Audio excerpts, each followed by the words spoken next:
Okay, now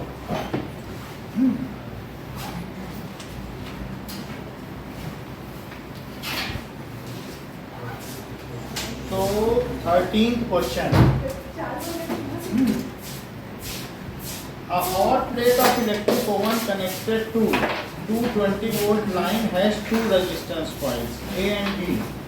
So oven है और उसमें टू रेजिस्टेंस कॉइल्स हैं, तो विच में बी यूज्ड सेपरेटली। ओवन में तुम चाहो तो उसमें एक को कनेक्ट कर लो सप्लाई लाइन वोल्टेज से जो कि 24 ओम का है, 220 वोल्ट, या फिर सीरीज में भी यूज कर सकते हो।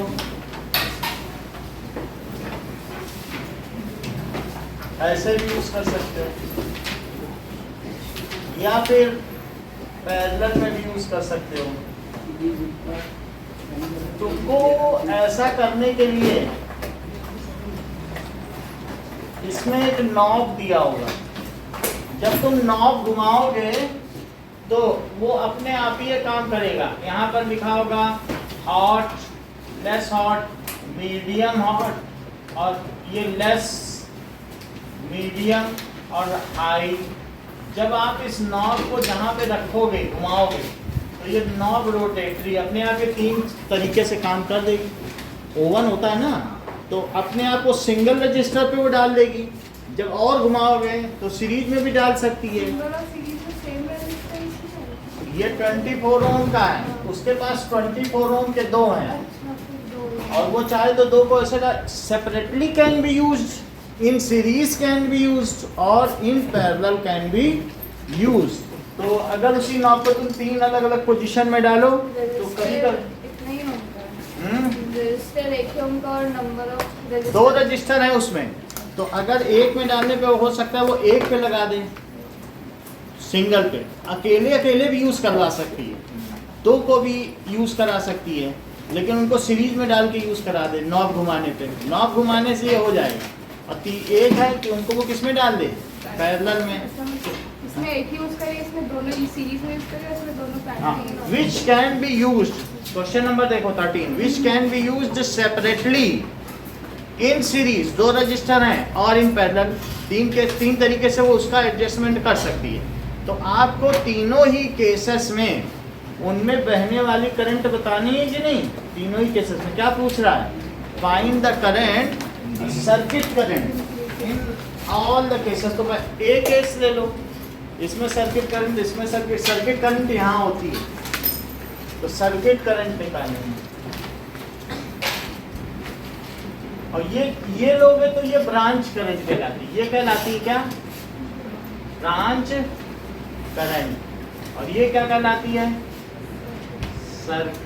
Circuit current. तो हम तीनों ही केस में लें। केस 1 ले लो, ए बी एंड सी, ये सब 220 वोल्ट की सप्लाई लाइन है, ठीक है। तो पहला केस देखो, आपको सिर्फ V is equals to IR लगाना है, O कैपिटल रहेगा, ओम्स लॉ।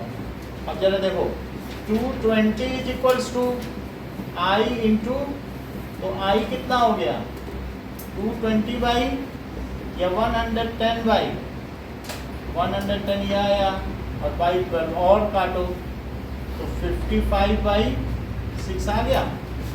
55 बाई 6 को डेसिमल में कन्वर्ट करो, पीछे डेसिमल में आंसर, तो 6 से डिवाइड करो, 6 9 जा 54, डेसिमल लगा 10 बचेगा तो 1 आ गया। 6 1 जा 6, फिर भी 4 बचा, और 6 7 या 42, 6 6 जा जाएगा, लेकिन हमने उसको राउंड ऑफ कर दिया। तो कितने एम्पियर करंट हो गई पहले केस में। अब बी पार्ट देखो,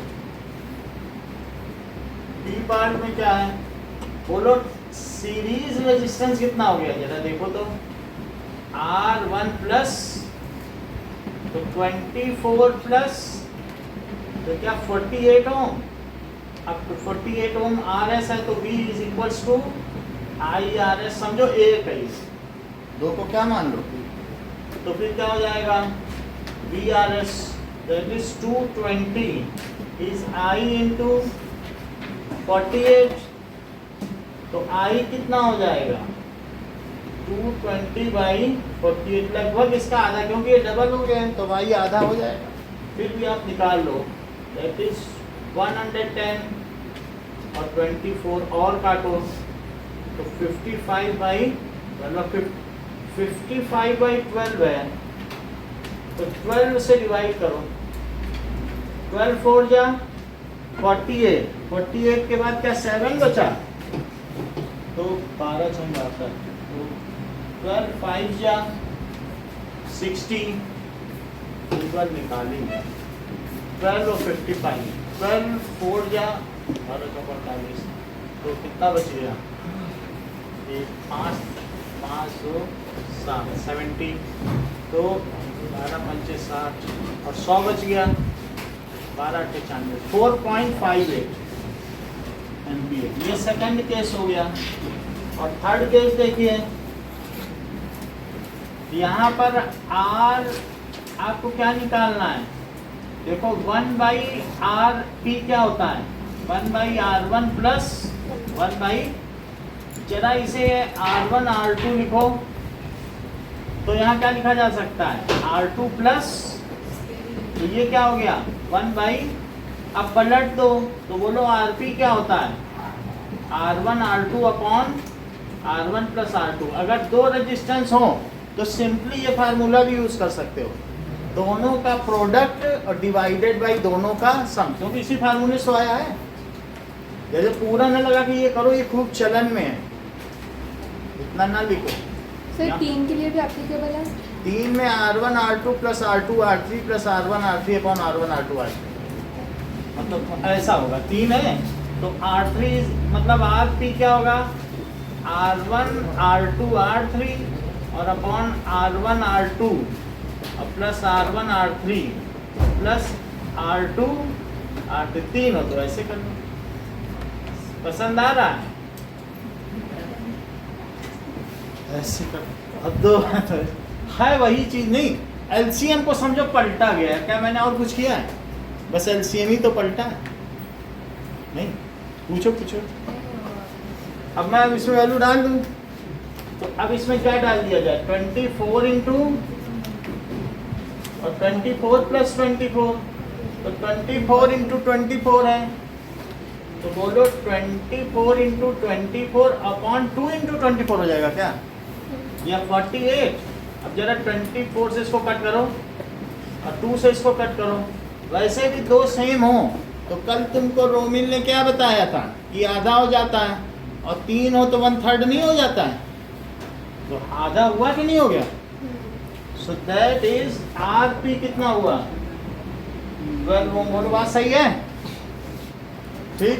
अब ओम्स लॉ लगा दो, V is equal to I RP, 220 is equal to I into 12, so I क्या हो जाएगा 220/12, अब इसका डबल हो जाएगा। फिर भी आप इसे 110/6 कर लें, और तोड़ना चाहते हैं तो 55/3 कर लें, 55/3 को डेसिमल में कन्वर्ट करें, सो 3 1 इज 3, 24 25 है तो 3 8 या 24, फिर 3 बच जाएगा, फिर 3 बच जाएगा, इतने एम्पियर। तो दीज आर द 3 केस जिसमें हम इसको यूज कर सकते हैं। तो थर्ड केस में सबसे ज़्यादा करंट है, पैरेलल में सबसे ज़्यादा करंट ड्रॉ होती है। नाउ हम लोग फर्स्ट क्वेश्चन करेंगे, इसके बाद 10th क्वेश्चन करेंगे, और इसके बाद 13th, first 10th and 13th।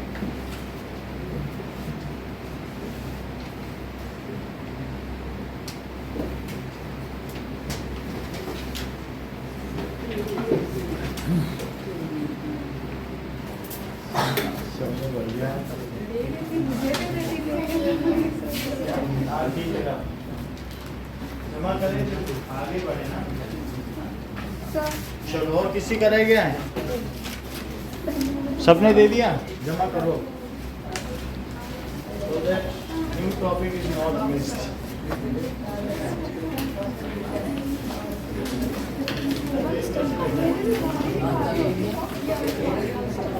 दे दो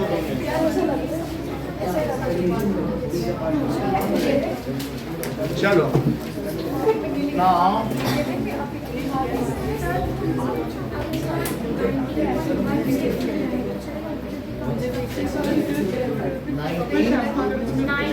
हाँ वो चाहिए। तो इनके 9.16 आएगा। हाँ तो वो हमने आगे अप्रॉक्सीमेट करी, वो देख लेना डिवाइड कर लेना। चल नाउ जैसे कोई भी इलेक्ट्रिक डिवाइस है so it get heated after running. क्यों? क्योंकि उसमें क्या होता है कि रजिस्टर तो होगा ही। सो अगर आप इस फैन से 100% एफिशिएंसी नहीं ले सकते, सोचो गर्म नहीं हो, हमने तुम्हें बोलो घुमाने के लिए किया, लेकिन जब मोटर चलेगी तो मैकेनिकल पार्ट जब रब करते हैं तो कुछ ना कुछ तो हीट आ ही जाएगी। तो ऐसी कोई इलेक्ट्रिक डिवाइस नहीं है, इवन ट्यूबलाइट तुमने रोशनी के लिए की है लेकिन हाथ से पकड़ोगे तो ये गर्म लगेगी। So and there is no electric device which is having 100% efficiency. So when it is used prolonged, it get heated up. कोई भी इलेक्ट्रिक डिवाइस को ज़्यादा यूज करोगे तो क्या हो जाएगी? So any electric device has no full efficiency, यानी 100% efficiency. ठीक है? If it is used prolonged,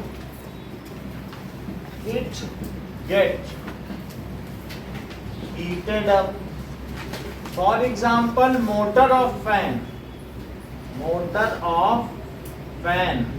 या इलेक्ट्रिक पंप। तुम्हारे घर में इलेक्ट्रिक मोटर है, जैसे पानी भरने के लिए, तो उसको हाथ लगाओगे गर्म हो जाएगी थोड़ी देर बाद। या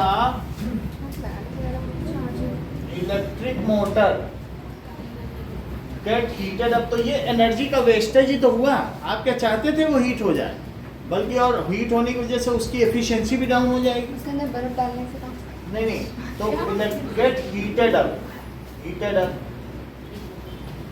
तो इससे क्या होगा? Whatever energy you are supplying to it, a part of it is getting wasted. वो हवा में हीट जो है धीरे धीरे डिसिपेट हो रही है, तो वो एक अनवांटेड वेस्टेज है जो आप नहीं चाहते हो। मतलब जो देयर एनर्जी उसमें से कुछ हीट अप होने 5% जो है उसको हीट में चली जा रही, 95% इस फैन की एफिशिएंसी है। तो हम नहीं चाहते थे कि ये फैन हीट हमें फुल दे और कुछ और एक्स्ट्रा ना करे जो करे, लेकिन फिर भी ऐसा तो होता नहीं है।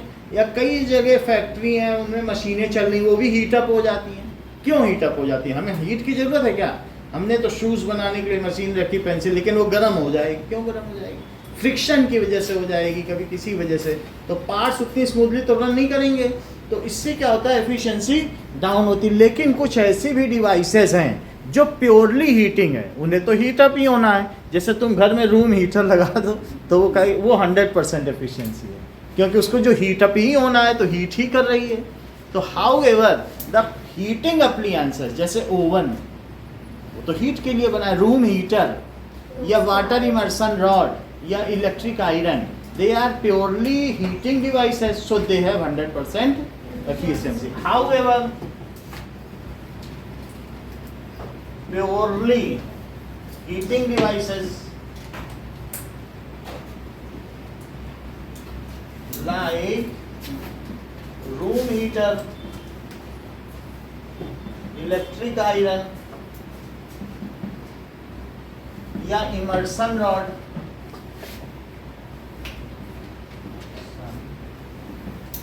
और भी ओवन भी हो सकता है।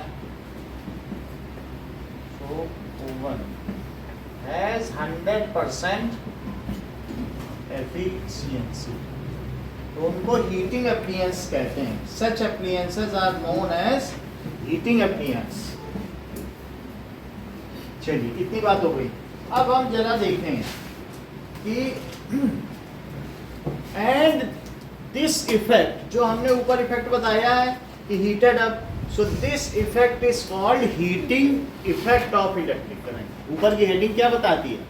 कि कोई भी डिवाइस बिना हीट हुए नहीं रह सकती, क्योंकि इलेक्ट्रॉन का कोलिजन होगा। और कोलिजन होगा तो फिर टक्कर में तो हीट पैदा होगी। So heating up of electric device is eventual in its running, यानी किसी भी विद्युत उपकरण का गर्म हो जाना अपरिहार्य है जब वो चलती हालत में हो। तो इस चीज को क्या कहते हैं कि heating effect of electric current. समझ में आया? क्योंकि गर्म होने से तो नहीं बचा सकोगे ना, इसलिए इसे क्या कहेंगे? This effect. वास्तव में ये इसके कॉन्टेक्स्ट में कहा गया है, यहीं पे आप लिख सकते हो, हीटेड अप हो जाती है तो this effect is called heating effect of, this effect is called heating effect of electric current. अब जरा देखें, अब हम देखेंगे कि that is power of electric device. Her device की अपनी पावर होती है, उसे इलेक्ट्रिक पावर भी कह सकते हो, पावर भी कह सकते हो, इलेक्ट्रिक पावर भी कह सकते हो। So if Q charge runs for T time through this device, मान लो ये हमारे पास एक डिवाइस है और इस डिवाइस में आपने इसको कुछ लगा दिया यहाँ से और की दे दी, ये 220 वोल्ट है, और तो इसमें से यहाँ तक हम कह रहे हैं मान लो 10 मिनट आपने चलाया तो क्यू चार्ज यहाँ से पास हो गया, और कितने टाइम में? 30 सेकंड में, ऐसा हो गया। लेकिन हम ये जानते हैं कि पावर क्या होती है, क्या? That is work done per unit time, rate of work done is called power. तो इस डिवाइस की, इस फैन की कितने पावर है, कितने वॉट का पंखा, वॉट में ही पावर होती। So rate of work done is called work done is called power या इलेक्ट्रिक पावर, ठीक है। Rate of work done is called electric power. अच्छा, अब ये जरा देखो,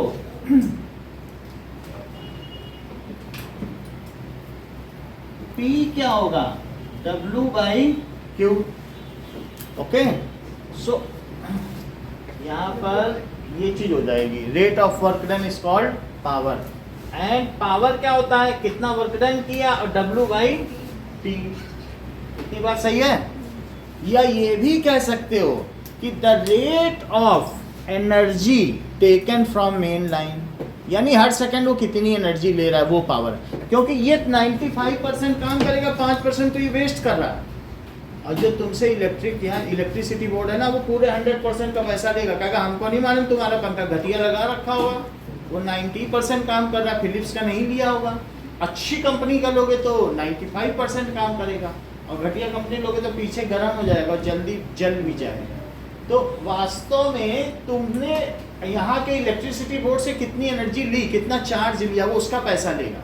उसको नहीं मतलब है कि तुमने सस्ता अप्लायंस लगाया या घटिया। तो हम ये ज़्यादा अच्छा करें, रेट ऑफ वर्क डन तो हमने 9th में पढ़ा है, rate of energy taken from main lines पर सेकेंड इज कॉल्ड पावर, वही इसकी पावर है। तो अगर ये कह रहा है कि मैं 100 वाट का हूँ, इसका मतलब है ये 100 जूल एनर्जी वहाँ से ले लेगा हर सेकंड। काम चाहे तुम्हें 90 जूल का दे, समझ आए? अगर इस पंखे में देखा 100 वाट, 100 या 150 वाट का होता है, 100 वाट लिखा है तो इसका मतलब नहीं तुम कहोगे 100 जूल की ठंडक देगा, नहीं देगा, 90 की, 10 तो पीछे गर्म हो जा रहा। तो वास्तव में 100 वाट का मतलब how much energy it is taking from main lines पर सेकेंड, वो जाओ, क्योंकि हमने बताया हीटिंग इफेक्ट है, कुछ ना कुछ तो वेस्ट ही करेगा कि नहीं। तो हमने वैसे ये लिख दिया है क्योंकि आपने पीछे पढ़ा है। द अदर फार्मूला यहाँ पर इलेक्ट्रिक अप्लायंस के लिए पावर क्या होती है बताइए? द अमाउंट ऑफ, ठीक है, एनर्जी जूल पर सेकंड होती है। जरा देखो इसकी यूनिट क्या है बताओ? जूल पर सेकंड, यही तो इसकी यूनिट है। तो मैं क्या लिख सकता हूँ? और जूल में ही एनर्जी ली जाती है।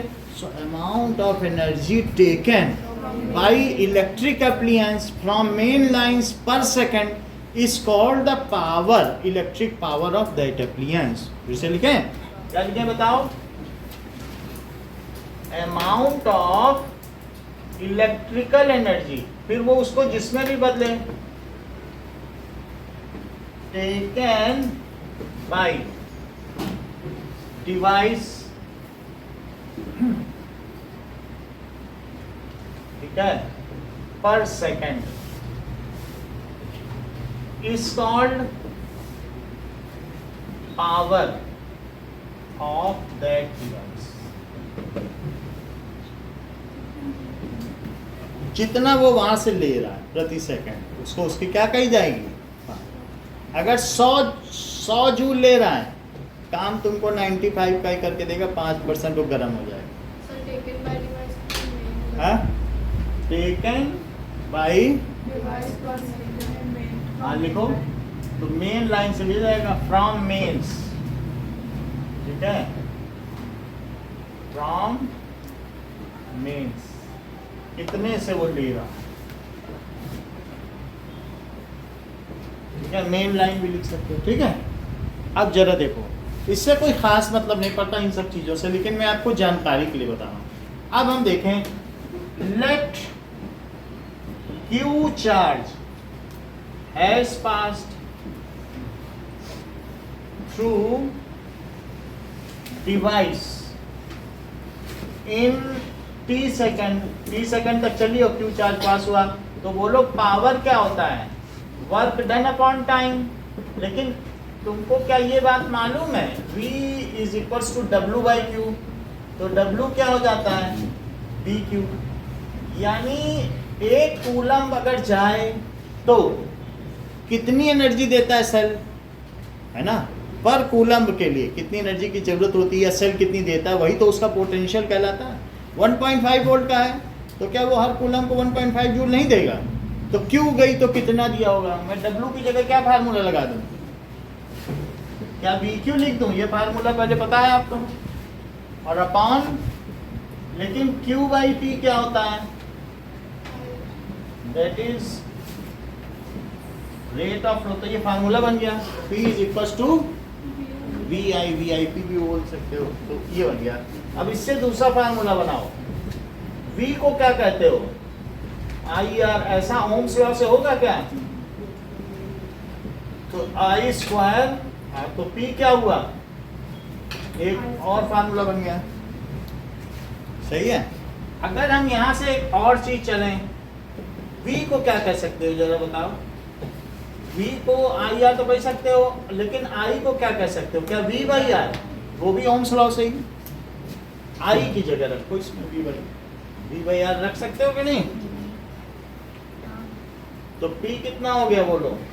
Square by R. तो एक ये भी लॉ हो गया. कितने सारे? ध्रुवांशी 3 लॉ बताओ P के, 3 फार्मूले. P is equals to VI. P is equals to I square V by आप बताओ I square R. ठीक नहीं बता रहा. E is equals to VI, E is equals to I square R and E is equals to V square upon. आप बताइए.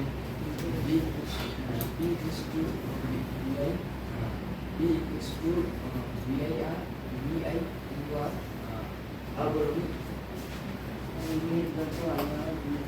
V is equal to कुछ नहीं.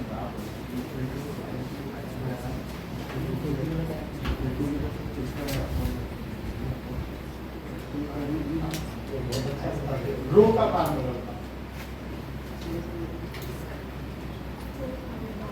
रो का बताओ. रो रेजिस्टिविटी का बोलिए.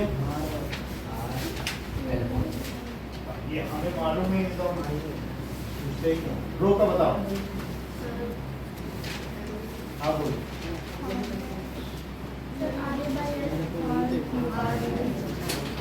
रो का बताओ. R A बाई, ठीक है, ठीक है. R का बताइए. R is equals to rho L by A. रो का बताओ. Rho is equals to R A by L. P का बताओ.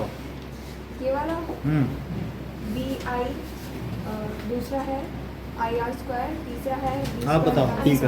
V I स्क्वायर R और थर्ड है V square upon I R square. ठीक है. ना हमारे पास 3 फार्मूले हो गए। The unit of power is, देखो पावर की यूनिट क्या हो जाएगी, जूल पर सेकंड भी हो सकती है। यहां से देखो ये जूल पर सेकंड है, या इसको क्या कह सकते हैं, वॉट। सो देखो unit of power of some electric device, ये इलेक्ट्रिक डिवाइस की होती है, उस पर लिखा रहता है कि ये पंखा कितने वाट का है, यहाँ लिखा रहेगा that is some electric device is joule per second, या फिर क्या हो सकती है, या वॉट। अब फुल में लिख दो तो वॉट, ठीक है। कुछ लोग एम्पियर, अभी भी एम्पियर में ए ऐसे लिखते हैं, बोलो ये कितना गलत है, ए कैपिटल बनाते हैं। हाँ बनाते हैं, ऐसा देखा गया, जबकि नाम किसी साइंटिस्ट का छोटे लेटर से लिखना है, क्योंकि वो रद्दी में चली जाएगी कॉपी, और अगर सिंगल है तब कंप्लीट लिखना है। ये जेम्स वाट के नाम पे ही तो आया है वॉट, 2000 पेटेंट है इनके नाम से, और फिर किसी का फुल नाम लिख दो, कितना गलत है। नहीं, रद्दी वाले को भेज दो, कोई समोसा खा रहा है। चलो नाउ अब यहाँ तक बात हो गई। 1 वॉट को डिफाइन करिए अभिषेक।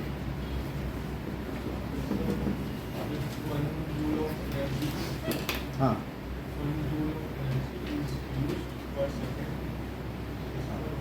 हाँ बोलो। If an electric appliance uses 1 joule of energy in 1 second, then the power of that device is 1 watt. Yeah, if an electric appliance takes, yeah, उसमें से 1 joule of energy from supply line, हमें ये दिखाना है कि उससे ले रहा है, बाकी करे या ना करे उससे काम नहीं, खर्च तो हमारी करवाई थी उसने। If an electric appliance, 1 ampere of current. if an electric appliance, ठीक है, take 1 joule energy from supply line per second, then its power is 1 watt. उसकी पावर कितनी हो जाएगी, 1 watt. So कुछ in case of electric pump, जो water pump होते हैं ना, उनकी पावर हॉर्स पावर में होती है। सो दैट इज 1 हॉर्स पावर कितना होता है,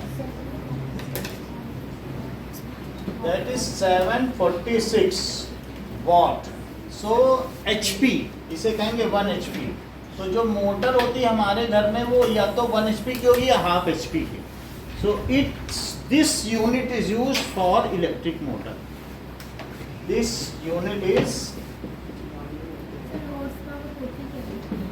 यानी जो घोड़ा है वो प्रति सेकंड अगर वो स्कूपिंग करे, किसी कोलू के बैल की तरह घूमे, तो वो उस चीज को कितनी जल्दी गर्म कर देगा, हीट अप कर देगा। तो वहां से जब डिवाइस की एनर्जी निकाली जाती है तो उसको कहते हैं 1 HP। 1 HP की मोटर का मतलब है वो उतना ही काम करेगी जो जितना प्रति सेकंड एक घोड़ा करता है।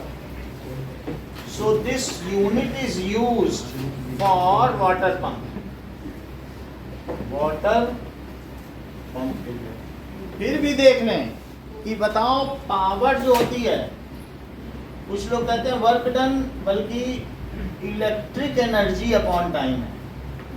इस चैप्टर में आप वर्क डन से अच्छा ये लिखें तो इस फार्मूले से आप लंबी दूरी तक जाएंगे और सारे सवाल हल हो जाएंगे। वर्क डन ना लिखें, वर्क डन 9th का था, अब चूंकि हम यहाँ इलेक्ट्रिक एनर्जी ले रहे हैं। 1 ampere of current. आप बार 1 एम्पियर भी यूज क्यों बोल रहे हैं? 2 बार बोल चुके। 1 joule की जगह हम ले लो, आपको जो लेना ले लो, लेकिन दूसरों को तो ऐसे मत बोलो, फिर ये नए बच्चे हैं, ऐसा मत करो। अब बोलो जो बोलना है, अब ये गलत करके आ जाएंगे फिर। तुम्हारे पिताजी इलेक्ट्रिक फिटर थे, उनको सब मालूम है, वो ये करंट से ही डील करते थे, पावर प्लांट में थे।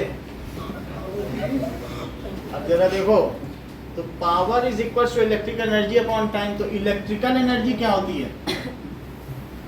इलेक्ट्रिक एनर्जी, हमने आपकी मम्मी के हाथ के बने हुए नूडल्स खूब खाए। वो वर्मी सिली लाते थे, हम लोग खूब चाव से खाते थे। Electric energy is equal to power into time. इतनी बात समझ में आ गई कि नहीं? यहाँ देख लो, आप वर्क डन नहीं लिखना, क्या लिखोगे? Electric energy upon time. वो बोल रहे थे उनका जो लड़का पैदा होगा उसका नाम एम्पियर रखें, हमने करना आप एकलव्य रखो। सर ये ऐसे वैसे काम मत करो, पूरा घर बिजली वाला बना दो। बोले जूल रखें कि एम्पियर, हमने कहा कुछ नहीं। रोज इस बात पे बहस होती थी। चलो अब यहाँ देखो, सुन लें कि इतनी तो बात तुमको समझ में आ गई। Power is equal to electric energy into time. और इलेक्ट्रिक एनर्जी क्या होता है? अच्छा, जो इलेक्ट्रिक एनर्जी लेगा, अगर वो प्योरली हीटिंग डिवाइस है तो क्या वही हीट भी हो जाएगी? For purely heating device whatever electric energy takes that is totally converted into heat. अब हम जूल्स हीटिंग लॉ पे आ जाए। देखो, फॉर फिर से देखिए, इलेक्ट्रिक एनर्जी मतलब तुमने अभी बताया ना, जो यहाँ से ले रहा जूल। इलेक्ट्रिक एनर्जी जूल ही है। बात समझ में आ गई कि नहीं? इलेक्ट्रिक एनर्जी हर एक चीज, kinetic energy, potential energy, nuclear energy, हर एनर्जी की यूनिट क्या है? चाहे इवन फूड एनर्जी भी है, वो भी जूल है। ठीक है, मतलब हम लोग वैसे कैलोरी कहते हैं कि कैलोरी इतने फूड लिया, लेकिन एक कैलोरी में 4.2 जूल होता है, तो जूल में उसे कन्वर्ट किया जा सकता है। ठीक है, हम क्या कहने बताइए? If the device is purely heating device then whatever electrical energy it takes is completely converted into heat. तो फिर मैं इसकी जगह हीट एनर्जी ना लिख दूं? देखो, if device used is heating device, then electrical energy used is electrical energy used क्या होगा बताइए?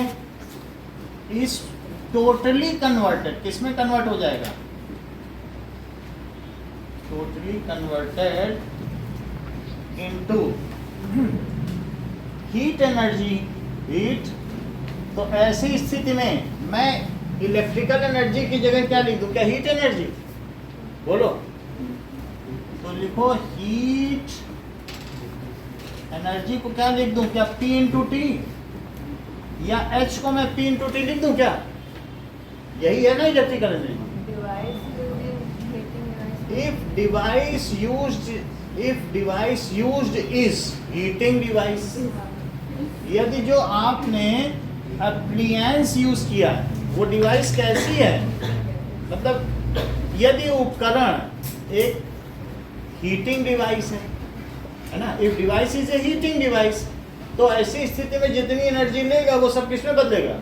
हमने सिर्फ इसको हीट एनर्जी लिख किया, लेकिन H is equal to PT, और P खुद क्या होता है? VI, जैसा इन्होंने बताया। तो VIT, तो H is equal to VIT हो गया, लेकिन V खुद क्या होता है? IR। देखो ये अब ये सोचते हैं कि क्लास में सबका गलत हो जाए, हमारा सही हो जाए बस। तो that is I square RT। बोलो, बात समझ में आई? ये समझ में आई?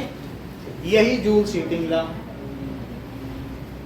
फिर से समझो, हमने H is equal to PT लिखा, 2 सवाल PT पर हैं आपकी बुक में, 2 सवाल VIT पे हैं, और 2 सवाल I स्क्वायर RT पे हैं, इन तीनों पे हैं। फिर से समझो, B को IR लिखा तो क्या 2 I हो गए? तो I स्क्वायर RT। अब हम देखें जूल हीटिंग लॉ।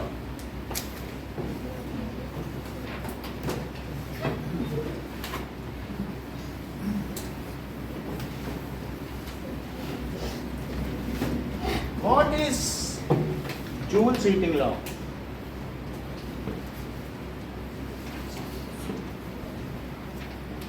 ये कहता है कि the law implies that heat produced in a resistor is directly proportional to so the heat produced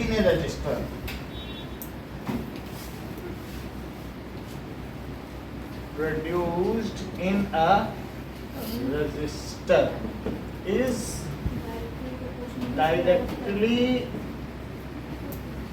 proportional. तो देख लो, क्या ये जो H है वो I के स्क्वायर के प्रोपोर्शनल है, लेकिन R और T को कांस्टेंट रहना चाहिए, बाकी दो को ना बदलो। तो जितनी ज्यादा करंट बहेगी उतनी ज्यादा हीट प्रोड्यूस होगी। और ज्यादा करंट कैसे बहेगी बताओ? ज्यादा वोल्टेज लगाओगे तभी तो ज्यादा करंट बहेगी। खूब अच्छे से वोल्टेज लगा दो, 440 वोल्ट पे जलाओ और ज़्यादा हीट, और कम लगाओगे, सेल में लगाओगे तो थोड़ी हीट। ज़्यादा करंट होगी तो क्या लिखोगे? Heat produced is directly proportional to square of current provided that the resistance and time is constant. फिर से समझो, heat produced is proportional to resistance provided that बाकी दो इज कांस्टेंट। फिर से समझो, heat produced is directly proportional to time provided that R and these are constant। जैसे पहले नहीं किया था, R is proportional to L था और R is proportional to 1 by A था, और ये किससे आया? रो L by A। अगर तोड़ दो तो इसके प्रोपोर्शनल, तो इसी को तो मैंने तोड़ा ही है। किसके प्रोपोर्शनल है? तीन चीजों को मिला दो तो वही ना बन जाए, तीनों प्रोपोर्शनल। तुम अपने घर में ज्यादा हीटर ज्यादा देर तक जलाओगी तो क्या ज्यादा कमरा गर्म हो जाएगा? और अगर मान लो रेजिस्टेंस ज्यादा है उस डिवाइस का तो भी ज्यादा गर्म हो जाएगा, हीट ज्यादा प्रोड्यूस करेगा। लेकिन रेजिस्टेंस से ज्यादा वो करंट पे निर्भर करता है। अगर उस डिवाइस में करंट होगी तो उसके स्क्वायर के हिसाब से होगा। करंट डबल कर दी तो क्या होगा? बोलो, हीट ज्यादा हो जाएगी। बोलो, बात समझ में आई? हीट प्रोड्यूस्ड इज, क्या कह रहा है? डायरेक्टली प्रोपोर्शनल टू, सेंटेंस पढ़ो बुक का, डायरेक्टली प्रोपोर्शनल टू पहला क्या है? Square of current, square of current. देखो, इसे टाइम भी लिखना चाहिए क्योंकि बाकी दोनों फैक्टर को हमें नियत कर देना चाहिए, लेकिन अब नहीं लिखा तो कोई बात नहीं। मतलब जब एक फैक्टर पर तीन चीजों में निर्भर कर रहा है ना, एक को तुम्हें बदलना है तो बाकी दो को तो कांस्टेंट रखना पड़ेगा। उसने नहीं लिखा तो हम भी नहीं लिखेंगे, लेकिन है दोनों पे। तो दो चीज नहीं बदल सकते ना एक साथ, एक ही बदलो तब देखो उसको। Square of current provided that resistance, क्या लिखा है? प्रोवाइडेड दैट, या ये लिखा है directly proportional to for a given resistance. ऐसा लिखो, फॉर गिवन रेजिस्टेंस। और दूसरा पॉइंट क्या लिखा है? सेकंड लिखो, directly proportional to resistance, directly proportional to resistance और गिवन करंट। और भी कुछ लिखा है, टाइम भी लिखा है क्या? Directly proportional to time, directly proportional to time for given current and resistance. बस वही चीज है। देखो ईशान, मैं तुमको फिर से बता दूं कि ये तुम्हें समझ में आया, पावर इज W/T। लेकिन हमें इसका वर्क नहीं देखना है, हमें ये देखना है कि कितनी वहां से एनर्जी ली। तो मैंने इलेक्ट्रिक एनर्जी लिखी। इलेक्ट्रिक एनर्जी क्या हुआ? अगर power into time, power VI होता है, वीआईपी लिखा, वी पे ओम्स लॉ लगा दो। तो यहाँ पर बुक कहती है Ohm's law, just joules law heating के ऊपर ओम्स लॉ लिखा है, यूजिंग ओम्स लॉ, ऐसा लिखा है कि नहीं? यूजिंग ओम्स लॉ तो लगाना पड़ेगा तभी तो इसमें आएगा, ठीक है? ओम्स लॉ लगा दिया तो ये आ गया। अब इसी को मैं यहाँ इंटरप्रेट कर रहा हूँ, आई स्क्वायर के प्रोपोर्शनल है, आर के प्रोपोर्शनल है। अब तुम पूरा मुझे सुना सकती हो? जूल हीटिंग लॉ सुना दो तो मुझे पता चल जाए। The heat produced in a resistor is directly proportional to the square of current of a given resistor and directly proportional to the resistance of a given resistor and given a device. ऐसे बोलो दिखाएंगे।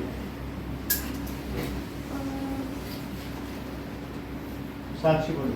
The heat produced in a resistor is directly proportional to the square of current for given resistance and directly proportional to resistance for a given current and directly proportional to time for a given current and resistance. बहुत अच्छा, बोलिए यश।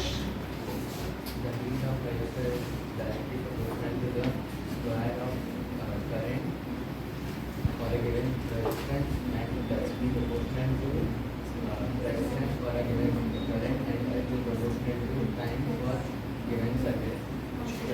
अब जरा देखो example 12.10, इसके लिए एक बगल में सर्किट बना, लेकिन उसको बनाने की जरूरत नहीं है, बस वो ऐसे ही है। कहाँ बने? बगल ही में बना 11.13 देखो। सो एग्जाम्पल 12.10 या 11.10 जो भी आता है।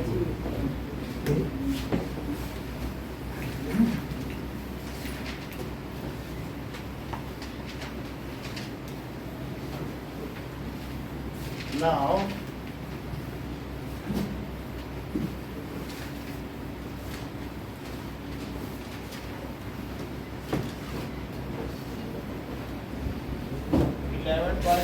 कह रहा है कि एक इलेक्ट्रिक आयरन 480 वॉट लेता है जब मैक्सिमम रेट पर है।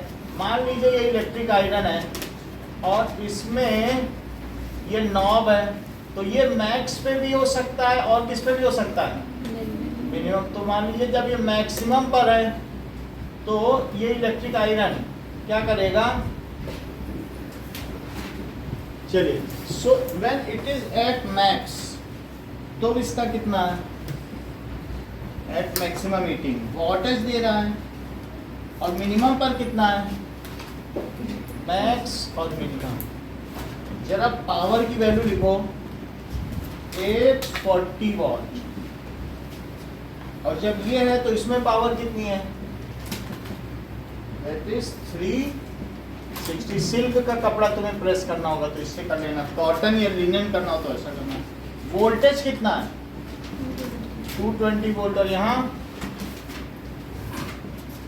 220 वोल्ट।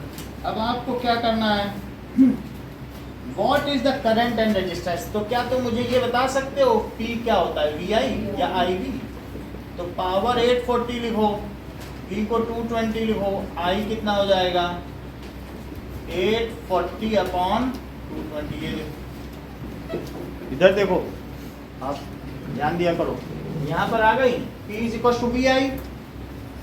तो I निकाल लो, बाकी दो वैल्यू रख दो, 0 0 चला गया, दैट इज 42/11 से इसको कट करो, 11 3 जा 33, फिर 9 बचेगा, 11 8 जा 88, फिर 2 बच जाएगा, तो 11 1 इज 11, फिर 9 बचेगा।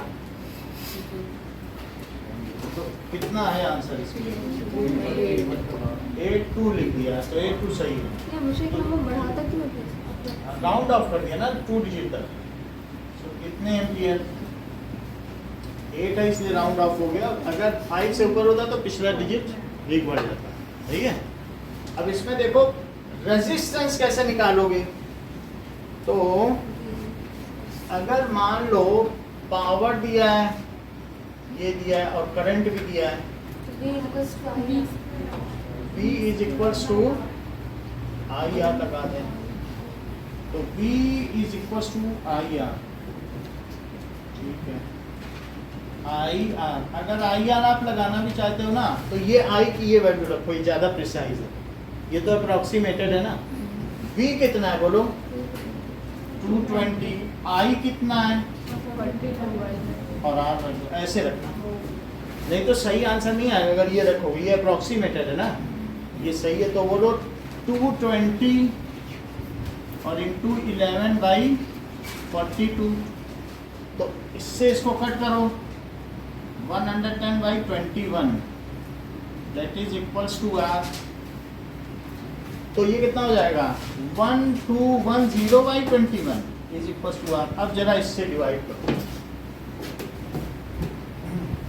सो 21 और 1210,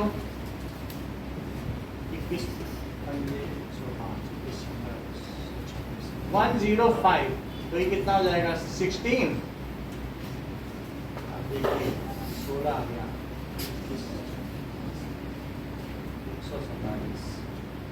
147, तो कितना आ गया? 13, 57.6, so that is 57.6 ohm, यही आ रहा है, ओके।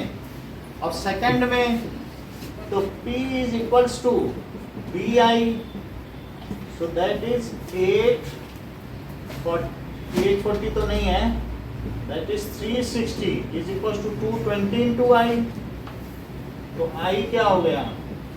360/220, that is 18/11, 11 से करें 18 को, 11 1 is 11, 11 6 is 66, और 11 3 is 33, और 11 6 is, तो क्या लिख देना चाहिए?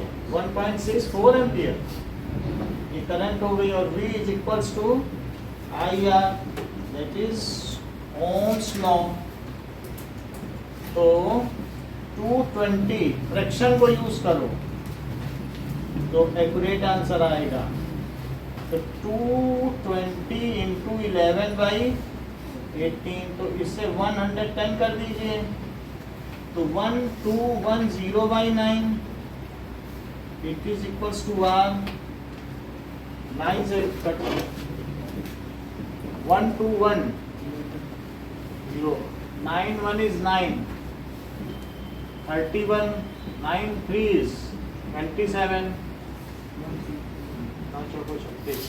34, 60, 6, 60, 130, 4.66 आएंगे और कुछ So 36 होता है ना, 9 4 का 36 होता है। ये गलत कर दिया ना, 36 लिखो, 36 लिखा तो कितना बचा? 40, तो अब ठीक है, 9 4 या 36, समझ में आई? तो 40, फिर 4, ये ज़्यादा करेक्ट है। उसने 1.64 ले लिया तभी कम आया, उसने डेसिमल वैल्यू ले ली, इनएक्यूरेट लेने से उसका इनएक्यूरेट है। समझ में आई बात कि नहीं? तो आप ऐसे लिख लें 134.44। जब अगले क्लास में जाओगे ना तो एक्यूरेसी पर 2 चैप्टर हैं आपके, तो वहाँ पर हम इन चीज़ों पे बहुत काम किया गया है 11th में, तो इसलिए आप थोड़ा थोड़ा याद समझते रहो। अभी भी पता चल रहा है कि एक्यूरेट चीज़ होनी चाहिए, नहीं? ओम हो गई। अब जरा देखें 11.11, इसमें आपको 2 फार्मूले लगाने हैं, एक P is equals to VI और V is equals to IR, 2 लगा देना, आ जाएंगे। नहीं, P is equals to VI कर दोगे तो I आ जाएगा, और I के आते ही V is equals to IR लगा देना, तो V तो पता ही है और I आ चुका, तो R आ जाएगा। बोलो B निकालना है, IR 10 बोलो क्या पूछ रही हो?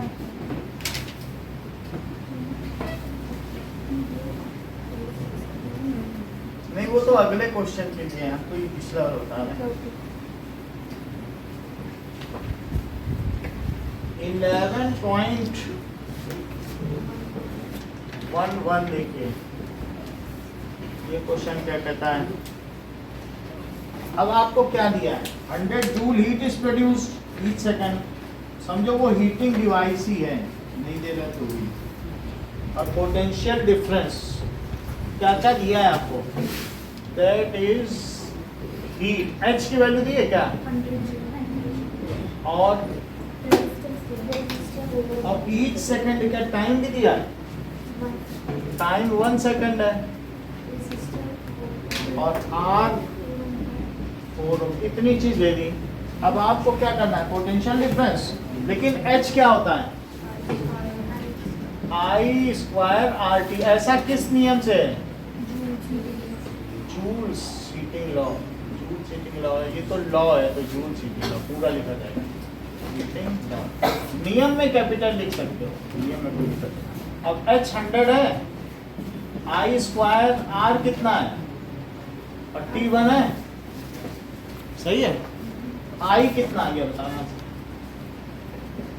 आई स्क्वायर 100 बाई 4, तो 25 का रूट निकाल लो टेकिंग पॉजिटिव साइन,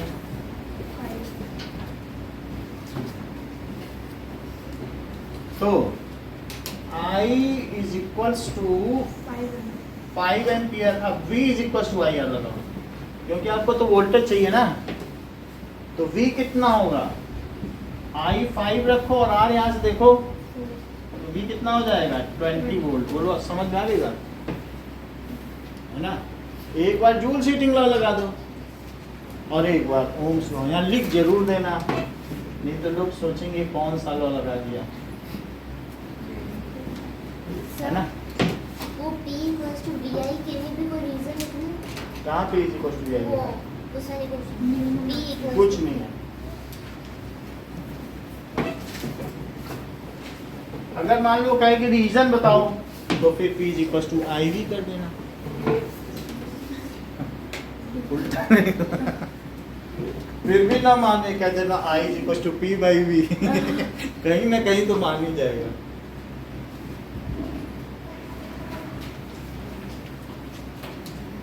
बस बस चलो नाउ इन टेक्स्ट क्वेश्चंस पे आइए।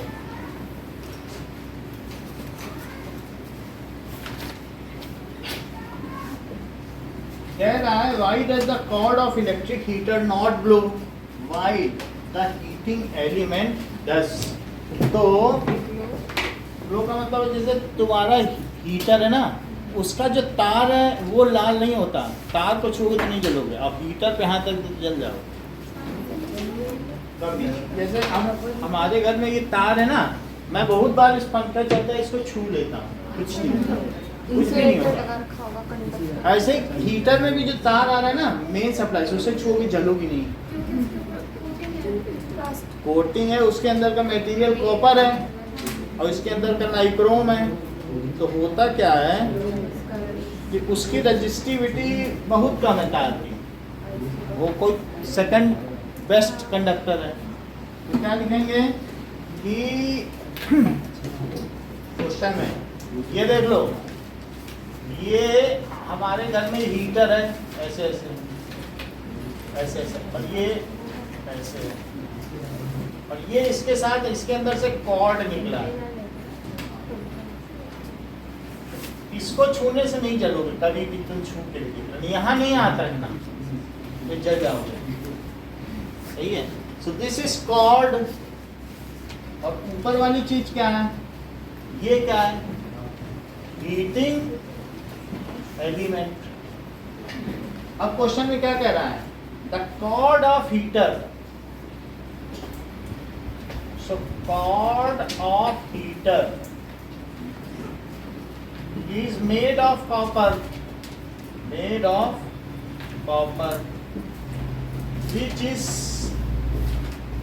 which has low resistance भी कह सकते हो। और हम जानते हैं कि H is directly proportional to R by Joule's heating law, ये तो जानते हो कि नहीं। तो जिसका रेजिस्टेंस कम होगा क्या उसमें हीट ज़्यादा डेवलप होगी?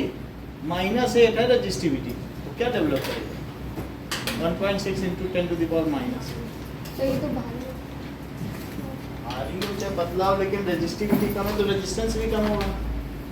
जूल हीटिंग लॉ कहता है कि आर के डायरेक्टली प्रोपोर्शनल है ना।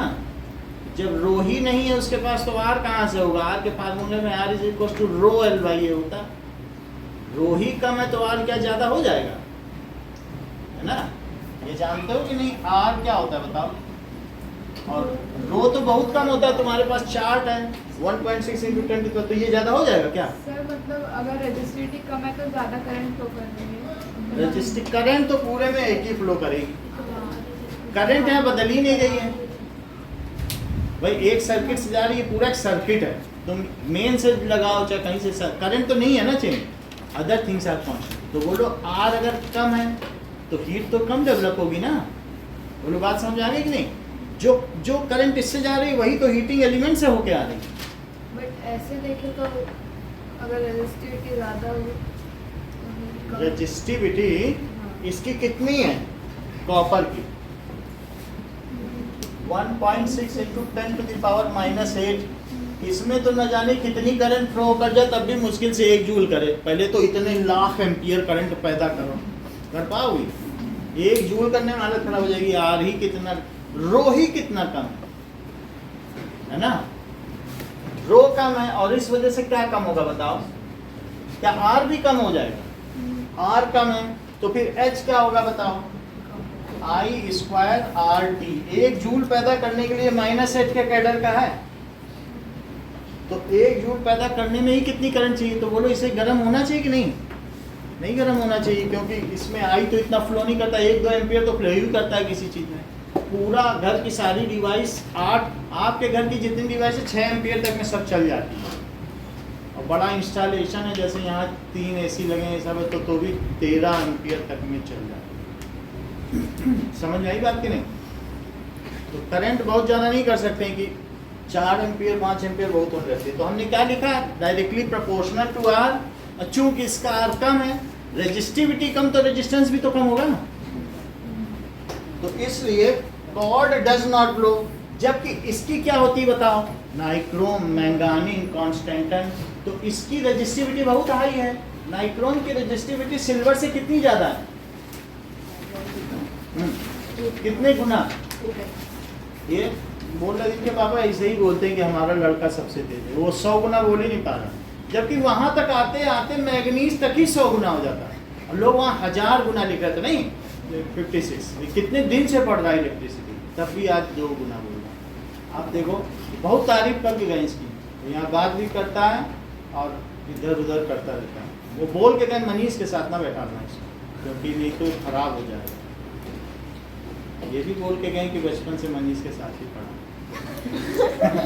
और उसी के साथ ना बैठा, ठीक है कि नहीं? देखो तू खराब हो गया, 2 गुना बोल दिया उसने भाई। तो जबकि 1000 गुना अभी हमने बताया था थोड़े दिन पहले, मैग्नीज की ही 100 गुना है और उससे भी आप ज़्यादा कर लो, क्योंकि 59, 62 है कि नहीं? तो अब हम ये क्या कह सकते हैं कि जो हीटिंग एलिमेंट है, these are made of alloys. ये किसके बने हुए हैं? एलॉयज। तो उनकी 1000 गुना ज़्यादा रेजिस्टिविटी है, which are having high resistance, so they glow. अब देखो heating elements are made of, किसके बने हैं? Heating elements are made of alloys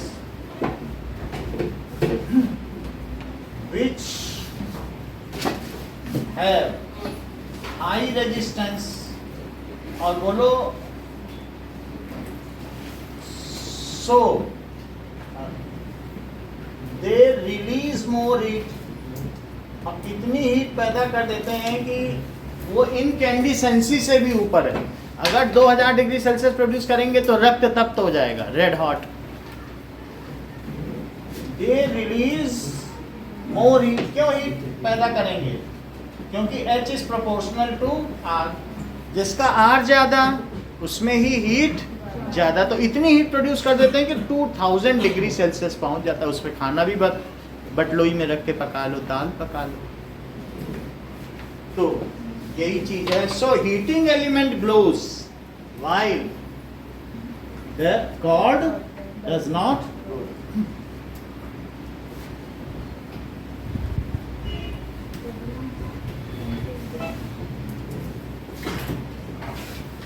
अगला प्रश्न देखें, सेकंड।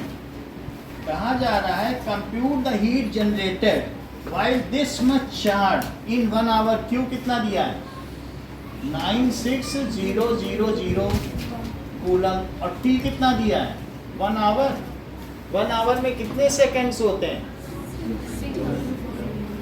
कितने सेकंड्स होते हैं? सही है। और क्या चीज दी है? वोल्टेज कितना दिया है? 50 वोल्ट। और आपसे क्या पूछा जा रहा है? एच। सही है। तो अब मुझे बताइए हीट जनरेटेड, एच क्या होता है? आई स्क्वायर से तो कहाँ आई स्क्वायर है, आर तो दिया नहीं है। और दूसरा कोई formula? H is equals to power into time है। तो हम इससे बनाए, कोई नई चीज बन जाए तो मेरे काम आ जाए। अब पावर क्या होता है? वी स्क्वायर बाई आर, वो भी नहीं चल पाएगा। तो और क्या क्या की चीज की जा सकती है? और कुछ दिया क्या? कूलम ऑफ आई तो दिया है। सर तो V is equals to I R से निकाल लेंगे ना। V is equals to I R. क्यों निकाल? ठीक है। आर निकल जाएगा, डाल देंगे। आई निकाल लेंगे। P is equals to V I T. V I T लिखो बस। P is equals to V I T. अच्छा, आई क्या होता है? तो ये कट गया। अब हम V और Q का यूज करेंगे, T के बारे में ध्यान भी नहीं देंगे। T धोखा देने के लिए। समझ आया? VIT आई को क्या लिखा? तो TT कट गया। तो H क्या हुआ बताओ? V की वैल्यू है 50 और Q की कितनी है? ये। तो H कितना आ जाएगा? जरा करो। 5 25 5 9 45 1 2 3 4 कितने जूल? यानी 4.8 into 10 to the power 6 joule. ये हो जाएगा। देखो थर्ड क्वेश्चन देखिए कि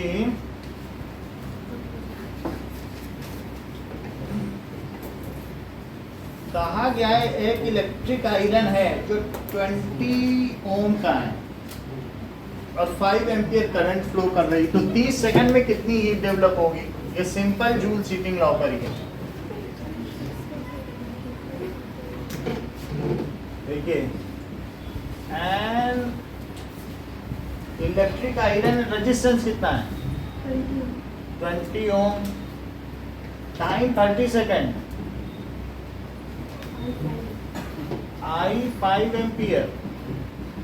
तो बोलो H is equals to I square R T. ऐसा जूल हीटिंग लॉ के हवाले से है, heating law. So that is equals to 5 square into 20 into 30। तो 25 इंटू 600, 25 संगा 150 और 2 जीरो। लाइट चली गई क्या? So that is this much joule। और अगर किलो जूल करना जाए तो क्या 15 किलो जूल? समझ में आई? Heat developed in 30 seconds। यही होना चाहिए। 20 है 5 into 90। बोलो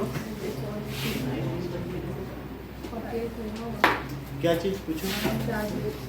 हाँ? जीरो लगाए, 5 जीरो लगाए ना आपने। 5 जीरो, ये 4 इसके और 5 सीधे।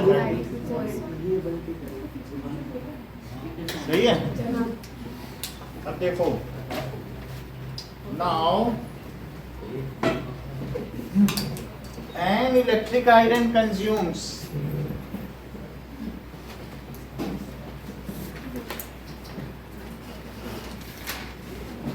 consumes energy at the rate of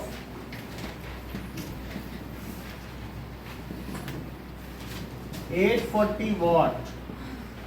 इससे पहले जो हीटिंग लॉ में एक बात बताओगे, जैसे इसमें लिखा है ना heat H is directly proportional to R, तो मतलब जितना ज़्यादा रेजिस्टेंस होगा उतना ज़्यादा हीट होगा। तो रेजिस्टेंस ज़्यादा होगा इसका मतलब करंट कम थोड़ी फ्लो करेगी, तो उससे हीट कैसे ज़्यादा है? अगर मान लो कि ये सब पैरेलल है, मान लो जैसे तुमने अभी देखा कि ये तुमने ओवन चलाया था और 24 का चलाया, तो 24 ओम का है। ये पंखे में 400 500 500 मतलब 300 ओम होते हैं। तो ऐसी स्थिति में ये तुम्हारे ऊपर की मेन लाइन जा रही है, तो मेन लाइन में इसके जो 2 वायर हैं तो वो क्या होगा बताओ, 220 वोल्ट पे लगा दिया कि नहीं? तो ऐसी स्थिति में बहुत करंट जाएगी, करंट बहुत जाएगी, क्योंकि इसमें कितने एम्पियर करंट हो जाएगी? सोचो तुम 22 ही ले लो, ये 220 वोल्ट है, तो आई बताओ कितना हो गया, V/R 10 एम्पियर की जा रही है, तो ये बहुत सारी करंट को बुला लेगा और ऐसी स्थिति में उस आई का स्क्वायर भी करवाएगा। और 22 और t यानी चलो 1 सेकंड ले लो, t है, तो ऐसी स्थिति में 10 का स्क्वायर इंटू 22 और टाइम 1 सेकंड ले लीजिए, तो बहुत एनर्जी हो जाएगी 100, और ये कितनी है 2200 जूल। बात समझ में आ गई? प्रति सेकंड इतना जूल देगा। वास्तव में ऐसा करके ये जूल पर सेकंड एनर्जी दे रहा है कि नहीं, प्रति सेकंड। तो इस तरीके से प्रति सेकंड, तो इसकी पावर कितनी हो गई? तुम टाइम बल्कि हटा भी दो, टाइम यहाँ लिख लो, तो I²R हुआ कि नहीं? तो ये 22 इतने जूल पर सेकंड यानी इतने वॉट की डिवाइस है। वॉट का मतलब समझते हो? ये जो है ये 3000 वॉट का है, हर सेकंड ये 3000 जूल एनर्जी ले रहा है, और जबकि ये 60 वॉट का। तो इससे क्या पता चलता है कि इसको चलाने में 36 रुपए प्रति घंटा हमको देना पड़ रहा है। तो आप ये समझिए कि जो डिवाइस इसका रेजिस्टेंस बहुत लो है, कहेगा आओ ज़्यादा करंट, और करंट ज़्यादा आ गई तो उसका स्क्वायर हो जाएगा। तो हमेशा जो बड़ी पावरफुल डिवाइस हैं उनमें रेजिस्टेंस ज़्यादा नहीं है, वो करंट को आने देती है, क्योंकि सब पैरेलल में लगा हुआ है। तो अगर ज़्यादा करंट आएगी तो आई का जहाँ स्क्वायर हो रहा है रेजिस्टेंस से 1 गुना प्रभावित है, तो करंट से कितने गुना स्क्वायर पे प्रभावित, तो करंट खूब आएगी तो खूब हीट निकलेगी। अब आप अपना प्रश्न रखें। अब वही कि मतलब रेजिस्टेंस ज़्यादा होगा, रेजिस्टेंस कम होगा तो क्या कहते हैं करंट ज़्यादा खूब ज़्यादा आ जाएगी, और उसका स्क्वायर होगा तो हीट ज़्यादा प्रोड्यूस हो जाएगा। वैसे तो आप रेजिस्टेंस तो होना ही चाहिए, लेकिन ये कंपेंसेट कर देता है, इट कंपेंसेट्स मोर, ज़्यादा कंपेंसेट कर दे रहा है कि नहीं? तो इस तरीके से बाकी जो छोटी डिवाइस है जैसे 500 आपने देखा कि नहीं, तो 500 ओम का था तुम्हारा वाटर फिल्टर, उसमें करंट ही नहीं जाएगी, तो करंट नहीं जाएगी तो कुछ भी हीट नहीं होगी, कोई एनर्जी भी डेवलप नहीं करेगा। तो अगर तुमसे कोई कह दे कि ये 9 वाट का है ये बल्ब, तो 9 जूल पर सेकंड एनर्जी दे रहा है। ये 100 वाट का है तो 100 जूल पर सेकंड वहाँ से ले रहा है। कूलर कितने का होता है? 500 वाट का। जैसे टीवी होता है तो 25 वाट का होता है। ऐसे अलग अलग डिवाइस अलग अलग होता तो रेजिस्टेंस ज़्यादा होगा तो करंट उससे कम, है, उससे कम जाएगी, तो फिर ग्लो कैसे फ्लो करेगा? फिर तो ग्लो नहीं कर पाएगा। ज़्यादा रेजिस्टेंस होगा तो नाइट बल्ब की तरह ही जलेगा। तो कम रेजिस्टेंस, हमेशा इलेक्ट्रिक आयरन हो या इन सबके तो 10-20 ओम ही रेजिस्टेंस होगा। हीटिंग एलिमेंट में रेजिस्टेंस हीटिंग एलिमेंट में रेजिस्टेंस कम ही होता है। देख लो 24 है और यहाँ तो कितना है 20 ओम ही है, इसी के कैडर का होता है। ये बिल्कुल सही वैल्यू है। और जैसे बल्ब हुआ तो तुमने नहीं देखा था वाटर फिल्टर में 500 ओम है, वो करंट ही नहीं आने देगा। करंट नहीं देगा तो उसमें पावर क्या होगी? पैरेलल में लगे ना सारे, कम होगा तो खूब सारे लोग आएंगे। तुम समोसे की कीमत अभी बिहारी की तरह 5 रुपए रख दो, तुम्हारे यहाँ भीड़ लगी रहेगी, लूट के ले जाएंगे, पैसा भी नहीं देंगे। मान लो जैसे ज़्यादा रखोगे तो फिर कोई आएगा? फिर कोई नहीं आएगा। ओके, नाउ इलेक्ट्रिक ये 840 वाट है। So when heating is at maximum, when heating, Sarthak दरवाजा खोल दो, इज एट मैक्सिमम, क्योंकि लाइट नहीं आ रही है, मैक्सिमम रेट कि कोई बाहर से खोलेगा तो अंदर सब मजे मिलेंगे। And 360 what. सर आपने लिखा है कि हीटिंग एलिमेंट जो अलॉयज हैं उनकी हाई रेजिस्टेंस होती है, तो इनमें करंट नहीं है। That is heating elements are made of alloys which has so they release more। इसके संदर्भ में लिखा है, यानी वही चीज है, तुम्हारे पास ये कॉर्ड है और ये हीटिंग एलिमेंट है, तो यहाँ मैंने इसके संदर्भ में लिखा है कि इससे बहुत ज्यादा है। ये मैं कॉपर से कंपेयर कर रहा हूँ। तो कॉपर क्यों नहीं गर्म हो रहा है? वो कह रहा है तुम्हारा कॉपर नहीं गर्म हो रहा। मैं डिफरेंट हीटिंग एलिमेंट्स को नहीं कंपेयर कर रहा हूँ, मैं इसको कंपेयर कर रहा हूँ। इसकी कितनी है 1.6 × 10⁸, और जबकि इसकी कितनी है इससे 1000 गुना ज्यादा 1600 × 10⁻⁹। बात देख लेना इतनी करीब है। तो ये इसमें अब आई तो सब में सेम है ना। मैं ये नहीं कह रहा हूँ कि अगर तुम ओवन और उनकी अलग अलग कर तो सब में अलग अलग आई है, वो दूसरा विषय है कि पंखे में जाके वो सब तो पैरेलल में कनेक्टेड है जैसे हमने कनेक्ट कराया था, लेकिन एक ही में तो देखो ना, एक में तो आई बदल नहीं रही है, तो बोलो ये गर्म होगा कि ये जल्दी गर्म होगा। बात समझ आ गई? ये चीज की और कोई बात नहीं। अब जरा देखिए ये सो when heating at minimum, heating is at minimum rate, the voltage is 220, so the voltage is 220 volt। अभी देख लो जिसको देखना हो, कोई बात नहीं। what is current and resistance, what is current and resistance in each case।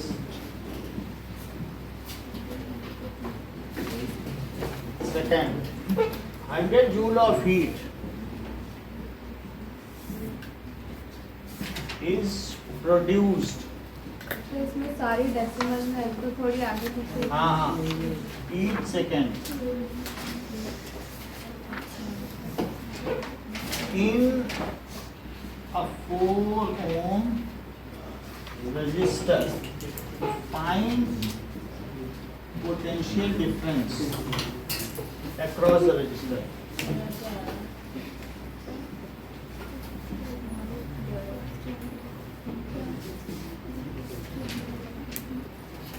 कैसे आया? Deduce formula P is equals to VI, also convert it into other two formulas।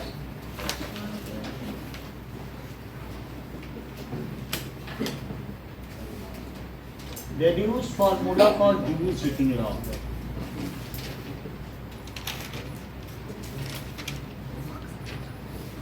and state it।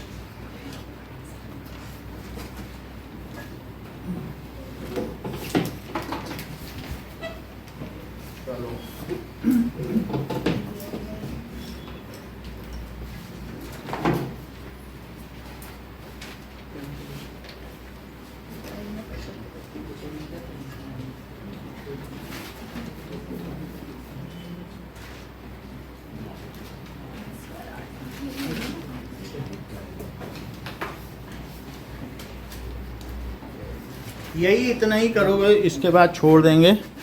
अब शाम